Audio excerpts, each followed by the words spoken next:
এদিকে শুধু জলের মৃদু শব্দ আর শীতল বাতাসের ছোঁয়া। দূরের গাছপালাগুলো অন্ধকারে ঝাপসা হয়ে এক রহস্যময় পরিবেশ তৈরি করছে। এমন শান্ত রাতেই রতন মাঝি তার ছোট ডিঙি নৌকাটা নিয়ে এগিয়ে চলেছে।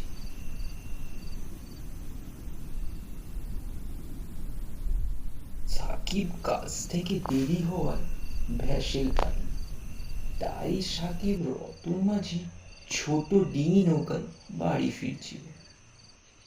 সারাদিনটা গরম হলেও রাত একদম যেন ঠান্ডা, আর এই নদীর মাঝখানের হাওয়াটাও সাকিবের যেন বেশ ভালোই লাগছিল। এই চারিদিকের রমরমা পরিবেশে রতন মাঝি আপন মনে তার ডিঙি নৌকা টেনে নিয়ে চলেছে। মাঝির শরীরটা ছিল ছিপছিপে, আর চোখ দুটো ছিল জলাশয়ের মতো গভীর। মাঝির বয়স অল্প হলেও তাকে দেখে মনে হচ্ছিল তিনি যেন অনেকদিন আগে থেকেই মাঝিগিরি করছে। তাই সাকিব বলল, এই দাদা, আপনি কবে থেকে নৌকা চালাচ্ছেন? রতন মাঝি একটু মুচকি হেসে বলল, আমি আমি যখন ছোট ছিলাম তখন থেকেই আমার মামার কাছে শিখছি, কিন্তু আজ আর মামা বেঁচে নেই, তাই মামার নৌকাটা এখন আমিই চালাই। এই বলে মাঝি একটা লম্বা শ্বাস ফেলল, এবং তাকে দেখে আমি আর তার অবস্থা জিজ্ঞাসা করার মতো সাহস থাকল। তারপর আবারও বয়ে গেল এক সুন্দর হাওয়া, কিন্তু তখনও মাঝি দাঁড় টানছে। আচ্ছা, আপনি মাঝিগিরি করে কতই পান? আপনি মাঝিগিরির পাশাপাশি মাছও তো ধরতে পারেন।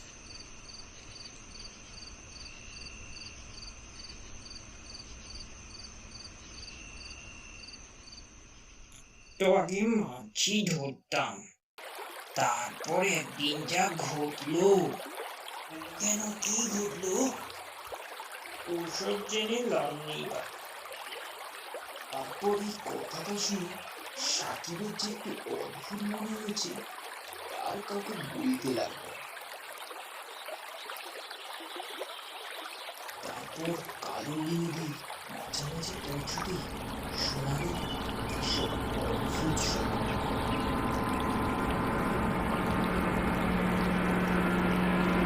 হঠাৎ সাকিব দেখল যে নদীর মাঝখানে কি একটা আলোর উজ্জ্বল শিখা ভাসছে। তারপর সাকিবের নজর যখন নৌকার মাঝির দিকে গেল, সে দেখল সেটা মাঝি ছিল না, সেটা ছিল এক ভয়ঙ্কর ছায়া মূর্তি। সাকিবের রক্ত যেন এবার পাথর হয়েছে। সে কাঁপা কাঁপা গলায় বলল, বাবা, ওটা কি রে বাবা, ওটা কি?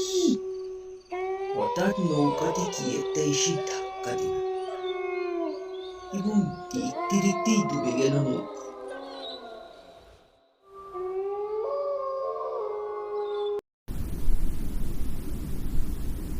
আজকেরও নদীটা একটু উত্তাল হয়ে উঠেছে। দারুণ ঘুরো রোজকার মতো সেদিনও যাত্রী পারাপার করে কালন্দী নদীর উপর থেকে নীলডাঙা ফিরছে। ঘুরো রোজই যাতায়াত করে কালন্দী নদী, কিন্তু আজকে নদীটা যেন একটু অচেনা লাগছে।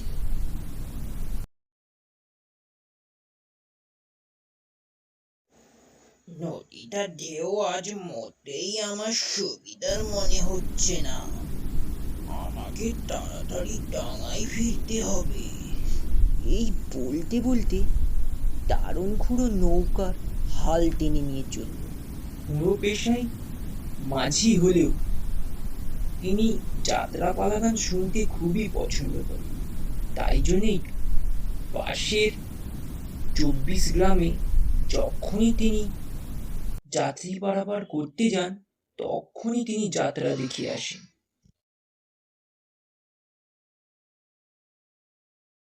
নদীর মাঝামাঝি পৌঁছতেই খুঁড়ো শুনল যে পিছন থেকে কে যেন ডাকছে।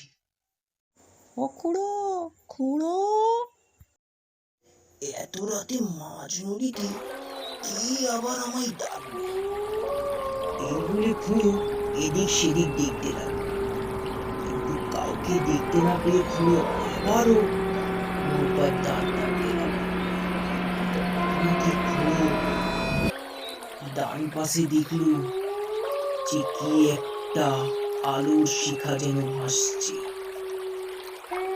যত সময় যাচ্ছে সেই আলোর শিখাগুলো যেন বেড়ে উঠছে। তারপর হঠাৎ পুরো নৌকাতে গিয়ে একটা আঘাত এবং